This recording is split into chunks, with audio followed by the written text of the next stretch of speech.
दोस्तों आज की वीडियो में हम लोग एक नए लेसन के बारे में बात करेंगे जिसका नाम है प्रकाश का अपवर्तन। ठीक है, यानी पिछले वीडियो में हम लोग लेसन नंबर जो 15 था उसको पूरी तरह से समाप्त कर लिया है, उसका न्यूमेरिकल सॉल्व करके भी। अब आज से हम लोग ये जो 16 लेसन है, ठीक है, जिसका नाम है प्रकाश का अपवर्तन, ये पढ़ेंगे। और उसके बाद से जैसे हम लोग प्रकाश का परिवर्तन पढ़े थे, उसके बाद से गोली दर्पण पे प्रकाश का परिवर्तन पढ़े थे, उसी तरह पहले हम लोग प्रकाश के अपवर्तन को समझेंगे, ठीक है, अपवर्तन को। और उसके बाद से इसको लेंसों पे देखेंगे कि लेंसों पे अपवर्तन क्या होता है, उसका नियम क्या है, ठीक है, उस पर क्या क्या सब आएंगे, कैसे न्यूमेरिकल सॉल्व होंगे। ठीक है, तो ये जो लेसन है इसका नाम है आपका क्या, प्रकाश का अपवर्तन। क्या है, प्रकाश का अपवर्तन, प्रकाश का अपवर्तन।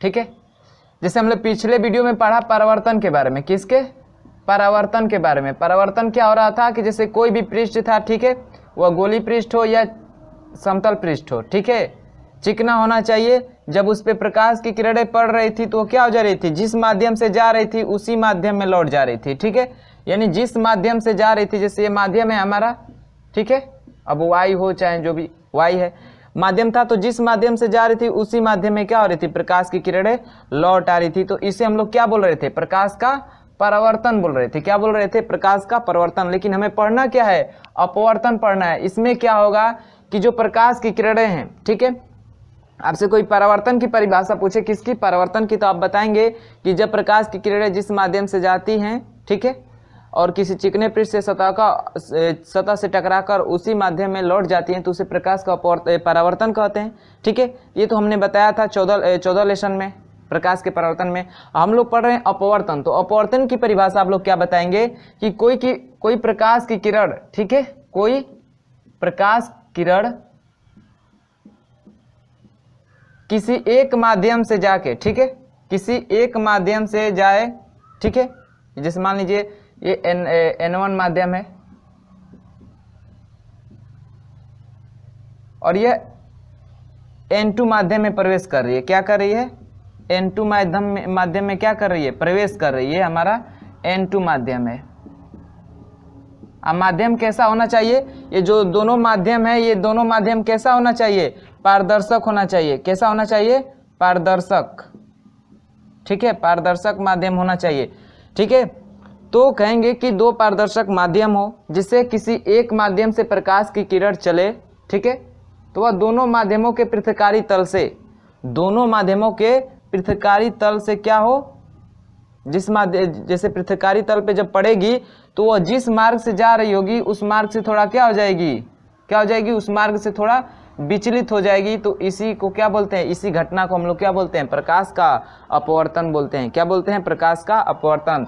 यानी कहेंगे कि दो पारदर्शक माध्यम है, ठीक है, किसी भी एक माध्यम से, ठीक है, या N2 माध्यम लीजिए या N1 माध्यम लीजिए, किसी भी माध्यम से आप क्या करिए, प्रकाश को डालेंगे तो ये जो दोनों माध्यमों का पृथकारी तल है ना, इस पर जब प्रकाश की किरण पहुंचेगी तो जिस माध्यम से, यानी जिस रास्ते से आ रही होगी उस रास्ते से थोड़ा विचलित हो जाएगी। जैसे ये जा रही थी तो ये ऐसे जाती, कैसे जाती, ऐसे, इसको ऐसे करते तो ये ऐसे किरण निकल जाती है। ठीक है, यदि इसका अपवर्तन नहीं होता तो यह सीधे निकल जाती। लेकिन क्या हो गया, इसका अपवर्तन हो गया, यानी अपने मार्ग से थोड़ा विचलित हो गई है। ठीक है, जिस मार्ग से जा रही थी उस मार्ग से थोड़ा विचलित हो गई है। इसी घटना को हम लोग बोलते हैं प्रकाश का अपवर्तन कहते हैं। क्या कहते हैं, प्रकाश का अपवर्तन। यदि यही किरण, समझ गए, यदि यही किरण लंबवत पड़े, इस पृथकारी तल पे लंबवत पड़े, ठीक है, ये हमारा पृथकारी तल है, ये N1 माध्यम है और ये N2 माध्यम है,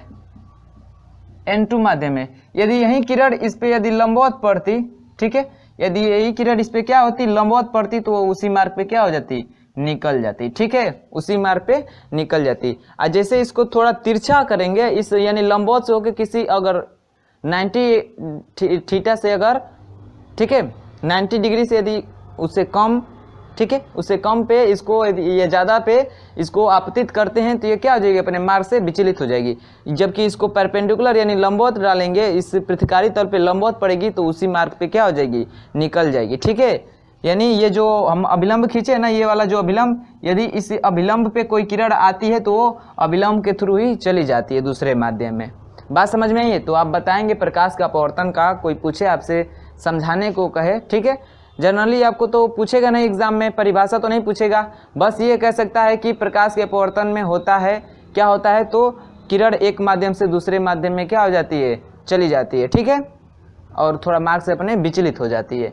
ये ऐसा पूछ सकता है, लेकिन आपको परिभाषा नहीं पूछेगा। बात समझ में आई है?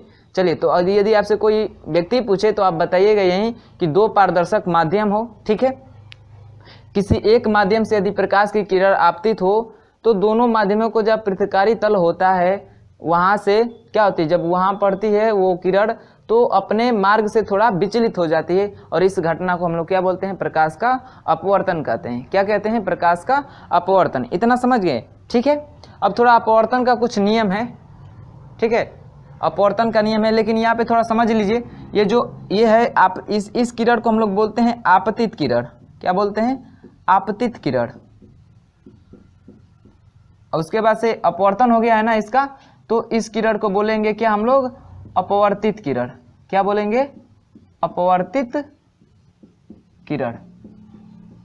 अपवर्तित किरण, आपतित किरण। और ये हमारा अभिलंब है, क्या है ये हमारा, ये वाला अभिलंब है हमारा, अभिलंब। दोनों माध्यमों के पृथकारी तल पे एक लंब हम खींच दे तो उसे क्या बोलते हैं, अभिलंब बोलते हैं। तो अभिलंब और आपतित किरण के बीच जो कोण बनता है ना, ये वाला कोण, इसको हम लोग दिखाते हैं आई से, यानी इस कोण को बोलते हैं हम लोग, यानी आई को बोलते हैं हम लोग आपतन कोण। क्या बोलते हैं? आपतन कोण, आपतन कोण। और अभिलंब और अपवर्तित किरण के बीच, यानी ये जो हमारा अभिलंब है और ये अपवर्तित किरण है, इसके बीच जो कोण बनेगा उसको हम आर से डिनोट करते हैं, और आर को कहते हैं अपवर्तित कोण। क्या बोलते हैं? अपवर्तित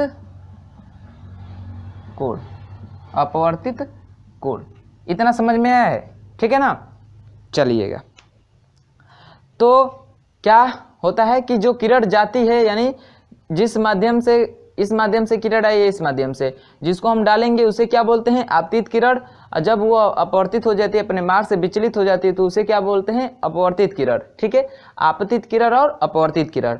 और इसके दोनों, ये जो पृथकारी तल है, इस पे जो अभिलंब हम लोग खींचेंगे उसे क्या बोलते हैं? अभिलंब। यानी जो लंब खींचेंगे उसे अभिलंब कहते हैं। और अभिलंब और आपतित किरण के बीच जो कोण बनेगा उसे आई से डिनोट करते हैं, उसे आपतन कोण कहते हैं।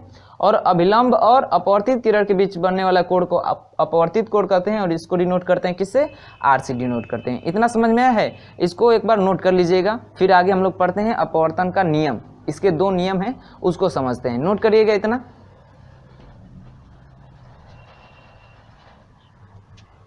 चलिएगा, यहीं पे समझ लीजिए, ठीक है ना।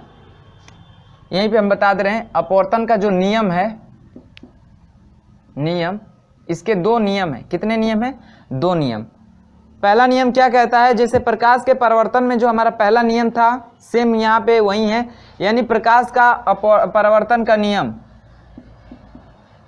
प्रकाश का परावर्तन का नियम, परावर्तन का नियम ही क्या है? अपवर्तन का नियम भी है। प्रकाश का अपवर्तन का नियम ही अपवर्तन का नियम है। वो भी कौन सा? पहला वाला, ठीक है। यानी जो प्रकाश का परावर्तन का पहला नियम है, का जो पहला नियम है, यहाँ पे लिख दे हम पहला नियम, यानी जो पहला नियम है वही क्या है? अपवर्तन का भी नियम है। और पहला नियम हमारा क्या कहता है? प्रकाश के परावर्तन का, अपवर्तन का, दोनों नियम यही कहता है कि जो आपतित किरण होती है, ठीक है, और जो अपवर्तित किरण है और अभिलंब, तीनों कहाँ होते हैं? एक ही बिंदु पे मिलते हैं, यानी एक ही बिंदु से खींचे जाते हैं, ठीक है, एक ही बिंदु पे होते हैं। और परावर्तन में क्या बताएं आप इसका नियम बस यही, जो अपवर्तित किरण है ना, यहीं पे क्या हो जाता है? परावर्तित किरण हो जाता है, ठीक है। यानी प्रकाश के परावर्तन में अपवर्तित की जगह क्या हो जाता है? परावर्तित हो जाता है। यानी हम लोग प्रकाश के परावर्तन में पढ़ते कि आपतित किरण और परावर्तित किरण और अभिलंब तीनों एक ही बिंदु पे होते हैं, ठीक है। और इसमें क्या कहना है? बस आपको अपवर्तित किरण कह देना है, यानी आपतित किरण और अपवर्तित किरण और अभिलंब तीनों क्या होते हैं? एक ही बिंदु पे होते हैं। ये हमारा क्या है? पहला नियम है, ठीक है। यानी आपतित किरण, आपतित किरण अपवर्तित किरण और क्या, अभिलंब। अभिलंब क्या होते हैं, ये तीनों एक ही बिंदु पे होते हैं। क्या होते हैं, तीनों एक ही बिंदु पर होते हैं। ये हमारा क्या है, पहला नियम है। ठीक है, यही हमारा क्या है, पहला नियम है प्रकाश के परावर्तन की, और यही जो है हमारा प्रकाश के अपवर्तन का भी नियम है। ठीक है, बस यहाँ पे जो आपतित किरण है, अपवर्तित किरण है, यहीं पे वहाँ पे चेंज होता है। ठीक है, अपवर्तित किरण होता है अपवर्तन में और परावर्तित किरण होता है किसमें, परावर्तन में। दूसरा नियम क्या कहता है आपसे, दूसरा नियम यहाँ पे देखिएगा, दूसरा नियम इसका, दूसरा नियम कहता है कि किसी एक ही रंग के प्रकाश के लिए, ठीक है, किसी एक ही रंग के प्रकाश के लिए क्या होता है, आपतन कोण की जया और अपवर्तन कोण की जया का जो अनुपात होता है एक नियतांक के क्या होता है, बराबर होता है। ठीक है, यानी एक ही रंग के लिए, एक ही रंग के प्रकाश के लिए जो आपतन कोण की जया है, आपतन कोण क्या है हमारा, आई है, इसका जो जया मतलब क्या होता है, साइन। ठीक है, यानी हम जो जया कर रहे हैं, जया इसका साइन को ही हम लोग क्या बोलते हैं, जया बोलते हैं। ठीक है, कॉस को क्या बोलते हैं, कोज्या, टेन को इस पर जैसे, तो आपतन कोण की जया और अपवर्तन कोण की जया का जो अनुपात है, अनुपात मतलब बटा जो है, ये किसके बराबर होता है, नियतांक के बराबर होता है, नियतांक के बराबर होता है।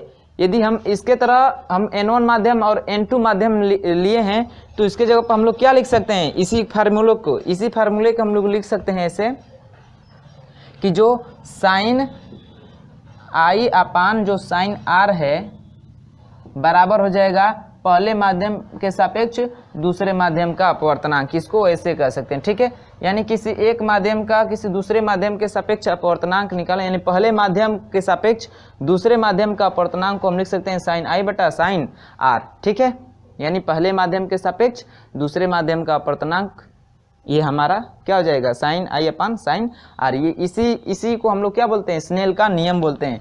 कोई पूछे कि स्नेल का नियम है तो बता दीजिए, फार्मूला आप लोग बता दीजिएगा। ठीक है, इसे क्या बोलते हैं, स्नेल का नियम कहते हैं। इसे क्या बोलते हैं, स्नेल का नियम कहते हैं। ठीक है, चलिएगा, तो ये फार्मूला नोट कर लीजिएगा, और ये इतना समझ में आया, जिसके दोनों नियम समझ में आ गया, बस ये आप लोग फार्मूला नोट कर लीजिएगा, ये वाला फार्मूला। ठीक है, चलिए उसके बाद से हम लोग देख लेते हैं जो हमारा जो माध्यम होता है।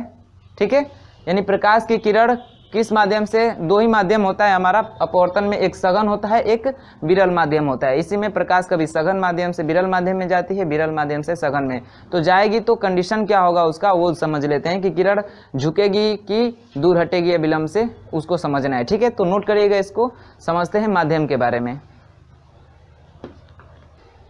चलिए अब हम लोग देखते हैं माध्यम के बारे में पढ़ रहे हैं, माध्यम। ठीक है, माध्यम स्पेशली हमारा इसमें पढ़ेंगे तो दो माध्यम पढ़ेंगे, एक क्या पढ़ेंगे, सघन माध्यम और दूसरा विरल माध्यम। ठीक है, सघन माध्यम और विरल माध्यम।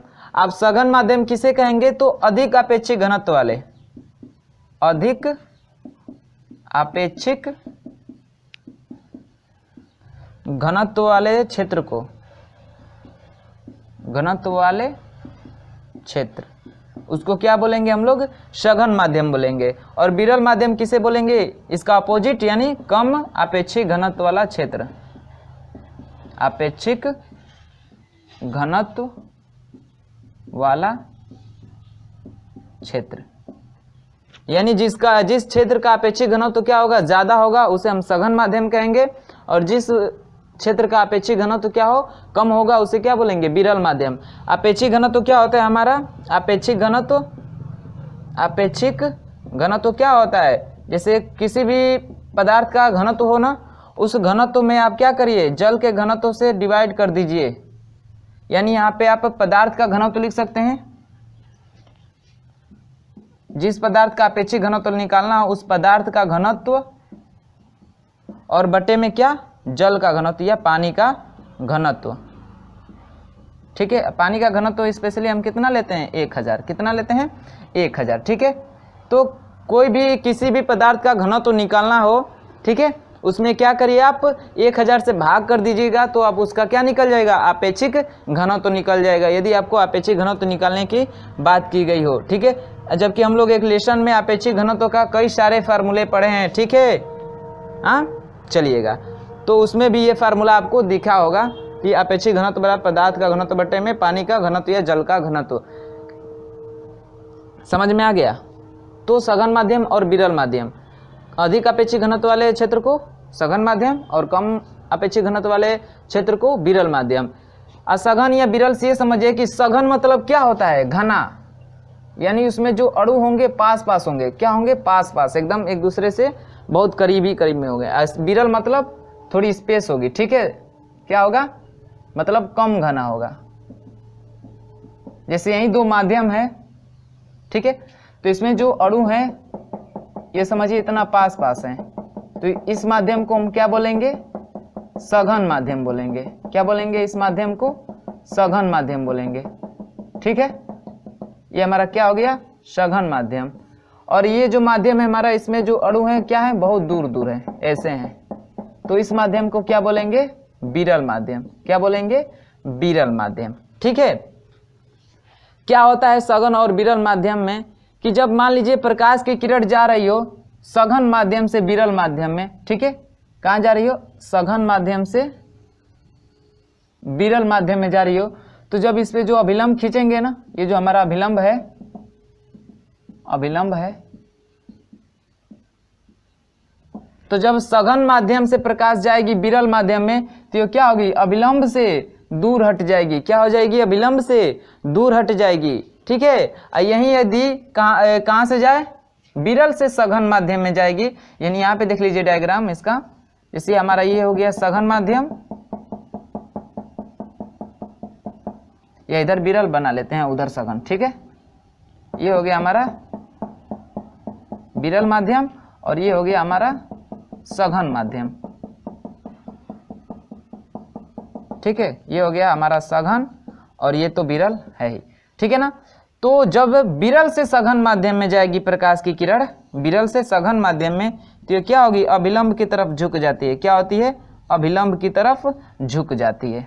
जब अपवर्तन होगा इसका तो अभिलंब की तरफ झुक जाएगी, और जब सघन से विरल में जाएगी तो क्या होगी, अभिलंब से दूर हट जा रही है, इधर क्या हो रही है, अभिलंब की तरफ झुक जा रही है। तो ये कंडीशन होती है, ठीक है। बात कर लें कि मान लीजिए जब प्रकाश सघन से विरल में जाएगी या विरल से सघन में जाएगी तो उसके तरंगदैर्ध्य, आवृत्ति या वेग पे तो कोई भी प्रभाव पड़ेगा, ठीक है। तो प्रभाव किस पे पड़ता है, तो जब, ठीक है, इसको मिटा दें, इस फार्मूले को आप लोग नोट कर लीजिएगा, इसको मैं मिटा दे रहा हूं।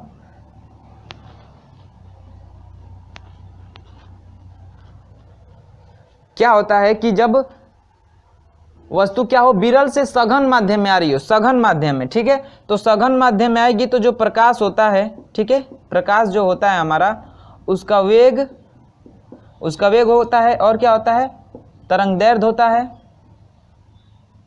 तरंगदैर्ध्य होता है, और क्या होता है, आवृत्ति, ठीक है, आवृत्ति प्रकाश की किरण में, ठीक है। तो इस पे क्या प्रभाव पड़ता है, और विरल माध्यम में इस पे क्या प्रभाव पड़ता है, वेग पे और तरंगदैर्ध्य पे, और किस पे, आवृत्ति पे। तो जो प्रकाश की किरण है, ठीक है, यानी जो प्रकाश की किरण है वह जब सघन माध्यम में हो, कहाँ पे हो, सघन माध्यम में हो, तो जैसे विरल माध्यम से, यहाँ से जैसे विरल माध्यम से सघन माध्यम में गई है ना, तो उसका वेग क्या हो जाता है, कम हो जाता है, और आवृत्ति भी क्या हो जाती है, तरंगदैर्ध्य भी क्या हो जाता है, तरंगदैर्ध्य जो भी है ये भी क्या हो जाता है, कम हो जाता है। कब, सघन माध्यम में। और आवृत्ति क्या होती है, अपरिवर्तित रहती है, अपरिवर्तित रहती है, ठीक है। और वहीं जब विरल माध्यम में प्रकाश जाती है तो क्या होता है, वेग अधिक हो जाता है, और तरंगदैर्ध्य भी क्या हो जाता है, अधिक हो जाता है, और आवृत्ति क्या होती है, अपरिवर्तित रहती है। यानी दोनों कंडीशनों में जो आवृत्ति होता है इस पर कोई इफेक्ट नहीं पड़ता है, बस उसके जो प्रभाव पड़ते हैं वेग और तरंगदैर्घ्य पे ही प्रभाव पड़ते हैं। सघन माध्यम में क्या हो जाता है, कम हो जाता है, और विरल माध्यम में क्या हो जाता है, ज्यादा होता है। सघन में क्यों कम हो जाएगा, क्योंकि इसमें पदार्थ के अणु क्या है, ज्यादा है। आप ही को अगर किसी भीड़ भाड़ में दौड़ने के लिए कह दिया जाए तो आप धीमे से दौड़ेंगे, ठीक है। यही थोड़ा उसमें लोग बहुत दूर दूर हैं, कम भीड़ है, तो उसमें आप तेजी से दौड़ सकते हैं, और ज़्यादा भीड़ भाड़ में धीरे से दौड़ेंगे। तो सेम कंडीशन यही होता है प्रकाश का भी। यहाँ पे ज़्यादा भीड़ भाड़ है, ठीक है, यहाँ पे और वो ज़्यादा पास में है, तो क्या होगा, जनरली भाई जो प्रकाश है उसका वेग कम हो जाएगा, तरंगदैर्घ्य कम हो जाएगी, लेकिन उसके आवृत्ति पे कोई प्रभाव नहीं पड़ेगा। यहीं पे जब ये सघन माध्यम से विरल माध्यम में आ रही है तो यहाँ पे क्या है, बहुत दूर दूर अणु है, ज़्यादा डिस्टेंस है, तो क्या होगी, इसमें वेग थोड़ा तेज हो जाएगी, उसका वेग अधिक हो जाएगा, तरंगदैर्घ्य अधिक हो जाएगा। बात समझ में आई है, यही कंडीशन होता है। और ये वाला फॉलो आप लोग समझिएगा इसको, कि सघन से विरल में जाते हैं तो अभिलंब से दूर हट जाता है, और विरल से सघन में जाता है तो अभिलंब की तरफ झुक जाता है। इतना है आपके किससे, माध्यम से रिलेटेड इतने फैक्ट्स हैं, समझ में आया है। चलिएगा नोट कर लीजिएगा। और आपको एक डायग्राम दिखा दिया जा रहा है, जो ये वाला मैं बताया हूँ ना, कि सघन और विरल माध्यम में जो जाती है प्रकाश की किरण, तो प्रकाश के वेग पे क्या प्रभाव पड़ता है, प्रकाश की आवृत्ति पे क्या प्रभाव पड़ता है, और प्रकाश के तरंगदैर्घ्य पे क्या प्रभाव पड़ता है। ये जो गुणधर्म हैं, इनके बदलाव को इस डायग्राम द्वारा आपको दिखाया जा रहा है, इसको देख लीजिए, सॉल्यूशन करके रख लीजिएगा। चलिएगा और इसको नोट कर लीजिएगा, ठीक है। अब हम लोग देखते हैं अपवर्तनांक एवं प्रकाश की चाल में संबंध। अपवर्तनांक एवं प्रकाश की चाल में संबंध को देखते हैं, तो इसको नोट कर लीजिए। देखिए जो हमारा अपवर्तनांक है, अपवर्तनांक और किसमें, प्रकाश की चाल में, प्रकाश की चाल में संबंध, यही हम पढ़ना है ना, संबंध क्या होता है। तो संबंध जनरली आप जो फार्मूला है देख लीजिए, और मैं समझा दे रहा हूं। अपवर्तनांक n बराबर होता है प्रकाश की चाल, किसकी चाल, प्रकाश की चाल, और बटे में किसकी, जिसका भी जिस पदार्थ का भी निकालना हो, जिस पदार्थ में, ठीक है, उसकी चाल। तो पदार्थ में प्रकाश की चाल, प्रकाश की चाल, ठीक है, यही हमारा रिलेशन होता है। अब जिस पदार्थ के सापेक्ष आपको निकालना है तो वैसे निकाल सकते, जैसे प्रकाश की चाल हमने यहाँ पे रखे हैं, और वो किस में हो, और यहाँ पे पदार्थ की चाल, ठीक है। अब कंडीशन आपके हिसाब से जो भी माध्यम रखना चाहते हैं वो माध्यम रख सकते हैं। जैसे मैं वायु के सापेक्ष कांच का अपवर्तनांक निकालूं, किसके सापेक्ष, वायु के सापेक्ष, वायु के सापेक्ष कांच का अपवर्तनांक मैं निकालना चाहूं, कांच का अपवर्तनांक,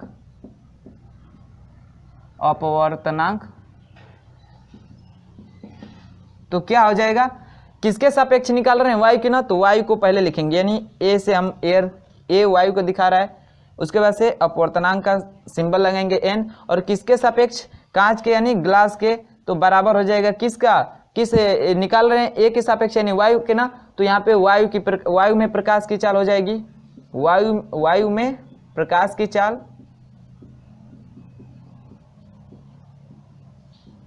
और बटे में किसका निकाल रहे हैं, कांच का, तो जिसका निकालेंगे उसको बटे में कर देंगे, यानी कांच में प्रकाश की चाल, कांच में प्रकाश की चाल। और जनरल में पता है कि वायु में जो प्रकाश की चाल होती है वो कितना होता है, 3 × 10⁸ मीटर पर सेकेंड होता है, ठीक है। और अपवर्तनांक आपको याद होना चाहिए, वो दिया रहता है, ठीक है, कि वायु के सापेक्ष कांच का अपवर्तनांक कितना होता है, जनरली दिया रहता है। तो आप कांच में प्रकाश की चाल ज्ञात कर सकते हैं, या कांच में प्रकाश की चाल ज्ञात है तो उसको रख के और फिर क्या करेंगे, अपवर्तनांक निकाल सकते हैं कि वायु के सापेक्ष कांच का अपवर्तनांक कितना होगा, ठीक है। तो जो वैल्यू दी रहेगी वो से आप हिसाब से निकाल सकते हैं। जैसे यहीं पे पूछ दे कि वायु के सापेक्ष जल का अपवर्तनांक कितना होगा, तो उसका फार्मूला क्या बन जाएगा, वायु के सापेक्ष जल का अपवर्तनांक यानी वाटर का अपवर्तनांक हो जाएगा क्या, तो प्रकाश की चाल किसमें, प्रकाश की चाल किसमें, जल में, सॉरी चल लिख रहे हैं, जल में, और प्रकाश की चाल किसमें, सॉरी यहाँ पे वायु होगा ना, क्योंकि वायु के सापेक्ष निकाल रहे हैं तो यहाँ वायु हो जाएगा। और प्रकाश की चाल किसमें, जल में, जल का निकालना है। तो जिसका निकालना हो उसे बटे में रख देते हैं, ठीक है। यह निकालना हो कि कांच के सापेक्ष जल का अपवर्तनांक, तो क्या हो जाएगा, कांच की सापेक्ष जल का अपवर्तनांक NWG बराबर हो जाएगा यहाँ पे प्रकाश की चाल किसमें, कांच में, और किसका निकाल रहे हैं, जल का ना, कांच के सापेक्ष जल का निकाल रहे हैं। तो प्रकाश की चाल किसमें, जल में। यही निकालना होता है जल के सापेक्ष कांच का अपवर्तनांक। तो यही क्या हो जाता WNG बराबर हो जाता प्रकाश की चाल।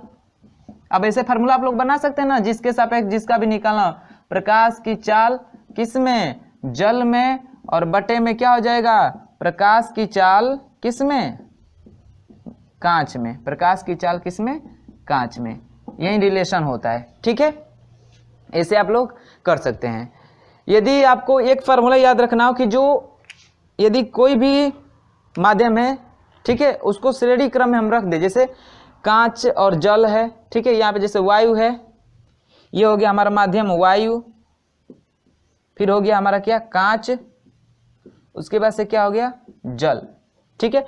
तो इसके सापेक्ष इसका अपवर्तनांक, इसके सापेक्ष इसका अपवर्तनांक, और इसके सापेक्ष इसका अपवर्तनांक यदि निकाले तो इन तीनों का जो अपवर्तनांक होता है उनका गुणनफल क्या होता है, 1 होता है। या वायु के सापेक्ष कांच का अपवर्तनांक या कांच के सापेक्ष वायु का अपवर्तनांक निकालें तो इसका सापेक्ष इसका जो गुणनफल होता है वो क्या होता है, 1 के बराबर होता है। यानी हम कह सकते हैं, कहाँ पे लिखे, यहीं पे नीचे लिख दें इसको मिटा के, ठीक है। यानी यदि हमें निकालना हो कि जैसे यहीं पे है कि वायु के सापेक्ष कांच का अपवर्तनांक दिया है, ठीक है, और फिर पूछ दे कि कांच के सापेक्ष वायु का अपवर्तनांक कितना होगा, यानी यदि उसमें उसका व्युत्क्रम निकालना हो तो इनका जो व्युत्क्रमों का गुणनफल होता है वो 1 के क्या होता है, बराबर होता है। यानी ANG, इसका व्युत्क्रम क्या हो जाएगा, GNA बराबर कितना हो जाएगा, 1, ठीक है। इनका जो व्युत्क्रमों का होता है गुणनफल वो क्या होता है, बराबर होता है। यदि यही 3 माध्यमों के लिए लिया जाए, यानी इन माध्यमों के लिए लिया जाए तो क्या हो जाएगा, ANW गुणे क्या हो जाएगा, WN ये G गुणे, अब वायु के सापेक्ष ले लेंगे किसका, ग्लास का, यानी क्या हो जाएगा, GNA हो जाएगा, ANG बराबर कितना हो जाएगा, 1 हो जाएगा, क्या हो जाएगा, 1 हो जाएगा, ठीक है। तो ये होता है, यानी जो व्युत्क्रमों का गुणनफल होता है इनके माध्यमों का, उनका योगफल क्या होता है, गुणनफल क्या होता है, सदैव 1 के बराबर होता है। अब यहाँ से जिसका भी मान निकालना हो आप उसको पक्षांतर करके मान निकाल सकते हैं आसानी से, ठीक है। और एक बात याद रखिएगा कि जिसके सापेक्ष जिसका अपवर्तनांक निकालना होता है तो जिसके सापेक्ष निकालेंगे उसको ऊपर लिखेंगे, ठीक है, और जिसका निकालेंगे उसको नीचे लिखते हैं। ये बात आपको याद रहेगी तो आप किसी के सापेक्ष किसी मतलब न्यूमेरिकल सॉल्व करने में आपको आसानी हो जाएगी, ठीक है, दिक्कतें नहीं आएंगी। बस याद रखना चाहिए कि जिसके सापेक्ष निकालेंगे उसको ऊपर लिखते हैं और जिसका निकालते हैं उसको नीचे लिखते हैं। बात समझ में आई है, चलिएगा इतना नोट कर लीजिएगा, ठीक है, ये फार्मूला नोट कर लीजिएगा और ये समझ में आया ना कैसे करेंगे, ठीक है ना। तो चलिए नोट कर लीजिए। फिर हम लोग देखते हैं अपवर्तनांक का गहराई से संबंध, किससे, गहराई से। ये तो हो गया अपवर्तनांक का प्रकाश से संबंध, हो गया प्रकाश की चाल से। अब हम देखेंगे अपवर्तनांक का गहराई से संबंध, यानी यदि जैसे पानी में हम देखते हैं ना कोई चीज़ तो उठी हुई दिखती है, तो उसी पे उसको कैसे सॉल्व करेंगे, यानी उसकी आभासी गहराई वास्तविक गहराई कैसे निकालेंगे, उसके लिए फार्मूला आएगा जो आपको आगे देखने के पढ़ने को मिलेगा, हमें दिखने को भी मिलेगा, अपवर्तनांक का गहराई से संबंध से। तो इसको नोट करिएगा, फिर देखते हैं उसे।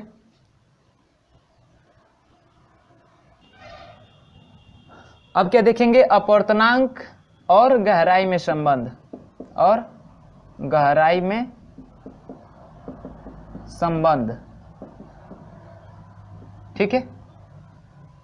तो ये आप भी अनुभव किए होंगे क्या कि जैसे आप जल में देखेंगे ना, ठीक है, तो जो वस्तु किसी जल में रखी गई है तो आप देखेंगे तो ऐसा लगेगा कि जो उसकी वास्तविक गहराई यानी जितना वो गहरा है उतना गहरा प्रतीत नहीं होता है, कुछ कम प्रतीत होता है, ठीक है, कुछ कम प्रतीत होता है। जैसे मान लीजिए बाल्टी ही है, बाल्टी में आप कोई सिक्का डाल दें तो जो बाल्टी की गहराई है मान के चलिए वो 1.5 फीट है, तो तो जो सिक्का हो आपको ऐसे देखेंगे जल भरा उसमें, तो देखेंगे तो लगेगा कि वो 1 फीट या 14 इंच या ऐसे कुछ ऐसा प्रतीत होगा, यानी जो वास्तविक गहराई होगी उससे कम ही प्रतीत होगा उसकी आभासी गहराई। ठीक है, तो इसी कंडीशन में हम बता सकते हैं कि जो वास्तविक गहराई होता है और जो आभासी गहराई होता है उसी का जो अनुपात होता है वो क्या होता है, अपवर्तनांक के बराबर होता है। यानी हम लिख सकते हैं अपवर्तनांक बराबर क्या लिख सकते हैं, वास्तविक गहराई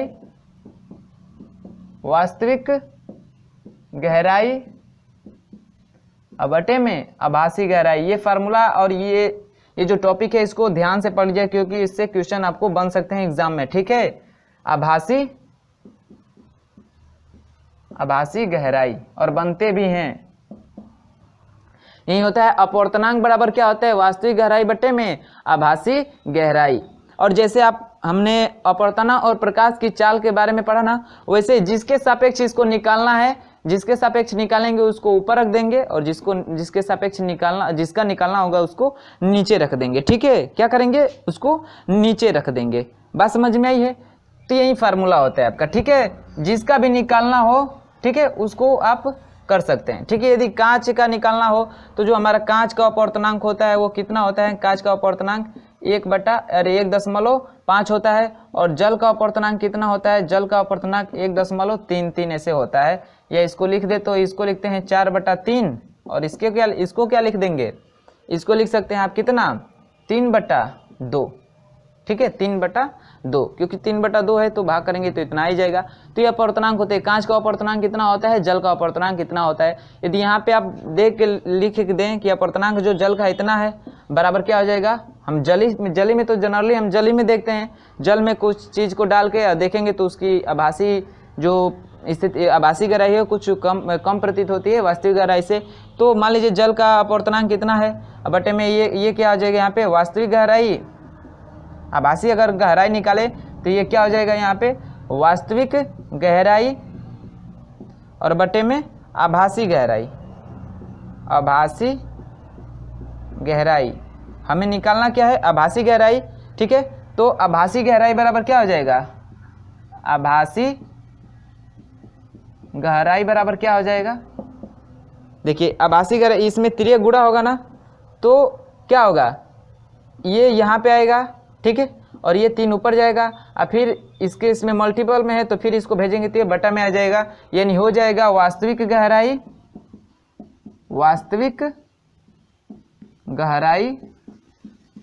गुणे 3/4 हो जाएगा, 3/4 हो जाएगा। ठीक है, 3/4 हो जाएगा। यहाँ से हम यह फार्मूला ये बना सकते हैं कि आभासी गहराई बराबर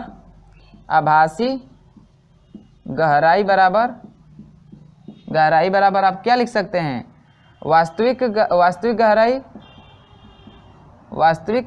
गहराई गुणे 1/n लिख सकते हैं, 1/n।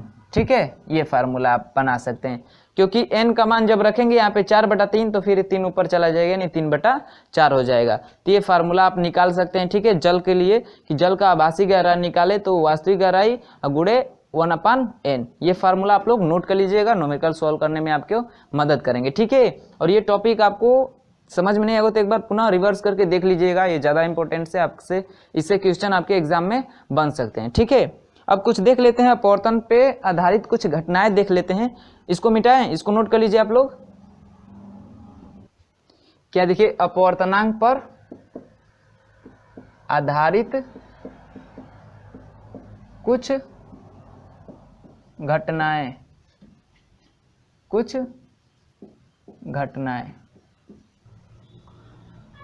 देखिएगा। जैसे हम लोग अभी पढ़े ना अपवर्तनांक और गहराई में संबंध, तो जैसे हम लोग कोई भी वस्तु है, ठीक है, यदि वो कहाँ रखी गई हो, जल में रखी गई हो, जल में, किस में रखी गई हो, जल में, ये हमारा जल है, इसमें कोई वस्तु रखी गई है, जैसे मान लीजिए ये वस्तु है रखी गई है इसमें, ठीक है, तो रखी गई है तो जाहिर सी बात है ये जल है, ठीक है, हमारा ये क्या है, जल है। और ये कहाँ से हम देखेंगे, तो वायु यानी विरल माध्यम से देखेंगे। तो हमारा जो जल है वो कौन सा माध्यम हो जाएगा, सघन माध्यम हो जाएगा। कौन सा माध्यम हो जाएगा? सघन। और वायु कौन सी माध्यम हो जाएगी हमारी? विरल माध्यम। कौन सी माध्यम? विरल माध्यम। तो जैसे हम खड़े हैं ऐसे बाल्टी में जल रखे हैं, उसमें चीज को देखेंगे तो क्या होती है, उसकी आभासी जो गहराई है वास्तविक गहराई से कम प्रतीत होती है। उसी तरह हम विरल माध्यम से यदि सघन माध्यम में रखी हुई किसी चीज को देखेंगे, कहाँ से? विरल माध्यम से देखें, कहाँ पे रखी हो वो वस्तु? सघन माध्यम में रखी हो, तो क्या होगा, उसका जो आभासी गहराई है वो वास्तविक गहराई से कम प्रतीत होगा। यानी वास्तविक गहराई 4 हो, ठीक है, तो उसकी जो आभासी गहराई है 3.5, 3.8 या 3, ऐसे उसको हमें क्या होगा, मालूम चलेगा। ठीक है, तो यदि हम मान लें, क्या मान लें कि जो हमारा विरल माध्यम है, यानी विरल माध्यम क्या होता है? ठीक है, रेरर माध्यम, मीडियम। ठीक है, और सघन माध्यम को क्या बोलते हैं?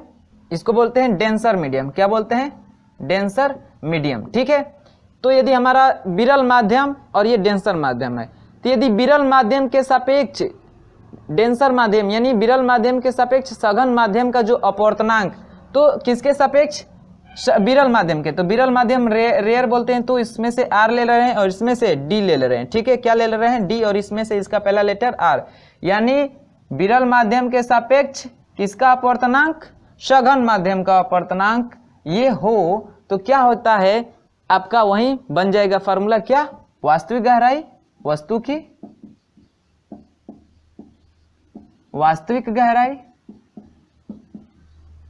वास्तविक गहराई और बटा में वस्तु की आभासी गहराई, वस्तु की आभासी गहराई। जो हम गहराई और अपवर्तनांक में संबंध है वही फार्मूला है। और जैसे हमने प्रकाश और अपवर्तनांक के बीच संबंध निकाला था, जिसके सापेक्ष निकालते हैं उसको पहले लिखते हैं, जिसका निकालते हैं उसको बाद में लिखते हैं और n लगाते हैं अपवर्तनांक। ठीक है, तो क्या हो जाएगा? विरल माध्यम के सापेक्ष सघन माध्यम का अपवर्तनांक RND हो तो क्या फार्मूला बन जाएगा? वस्तु की वास्तविक गहराई बटे में वस्तु की आभासी गहराई बन जाएगा। ठीक है, ये तो हमारा फार्मूला बन गया। लेकिन हम पढ़ क्या रहे हैं? अपवर्तनांक पे आधारित कुछ परिघटनाएं, तो ये हो जाता है। तो ऐसे ही जब इसी पे निकालेंगे हम, तो जैसे जल में वस्तु को, किसी भी वस्तु को रखेंगे जल में, तो क्या होता है, उसकी जो गहराई होती है कम प्रतीत होती है। ठीक है, कम प्रतीत होती है, किसके कारण? अपवर्तनांक के, अपवर्तन के कारण। यदि जल में कोई हम छड़ रखे हैं तो वो टेढ़ी दिखाई देगी, किसके कारण? तो अपवर्तनांक के कारण। ठीक है, आसमान में रात के समय जो तारे टिमटिमाते हुए दिखाई देते हैं वो भी किसके कारण दिखाएंगे? तो प्रकाश के अपवर्तन के कारण। ठीक है, यदि किसी बर्तन में कोई सिक्का रखा गया है वो दिखाई न दे, अदृश्य सिक्का हो, यदि उसमें जल डालेंगे तो वो सिक्का दिखाई देने लगता है, ये भी किसका कारण है? अपवर्तन के ही कारण है। ठीक है ना, तो यही कुछ अपवर्तन पे जो आधारित परिघटनाएं हैं उनको हम समझे। यहाँ पे अपवर्तन है, ठीक है ना, अपवर्तनांक नहीं, अपवर्तन। तो अपवर्तन पे यही कुछ आधारित क्या है? परिघटनाएं हैं। और कुछ है, जैसे सूर्योदय एवं सूर्यास्त के समय सूर्य का क्षैतिज के नीचे हो जाने पर भी दिखाई देता है। क्या होता है? जैसे सूर्योदय या सूर्यास्त के समय यदि सूर्य क्या हो? क्षैतिज पे हो, क्षैतिज मतलब एकदम पृथ्वी के सिमिलर हो, समांतर हो, तभी वो दिखाई देता है। वो उसका कारण क्या है? हमारा अपवर्तन ही कारण है, प्रकाश का अपवर्तन ही कारण है। ठीक है, तो यही सब घटनाएं हैं अपवर्तन पे आधारित। तो समझ गए आप लोग? चलिए, तो इस वीडियो में बस इतना ही रहने देते हैं। अगले वीडियो में देखेंगे क्रांति कोण, पूर्णांतरिक परिवर्तन, प्रकाश का विक्षेपण, प्रिज्म, वस्तुओं का रंग कैसे निर्धारित करेंगे, ये सब देखेंगे अगले वीडियो में। ठीक है, तो उम्मीद करता हूँ कि आप लोगों को अच्छा लगा होगा। तो अच्छा लगा हो तो लाइक कर लीजिएगा, और जो लोग चैनल पर नए होंगे वो चैनल को सब्सक्राइब करके हमारे साथ जुड़ जाएगा, ताकि हम लोग जब भी वीडियो अपलोड करेंगे उसके नोटिफिकेशन आपको समय से मिलते रहेंगे। तो चलिए दोस्तों, मिलते हैं अगले वीडियो में आगे जो टॉपिक हैं बचे हुए उनके साथ। तब तक के लिए बाय बाय, धन्यवाद।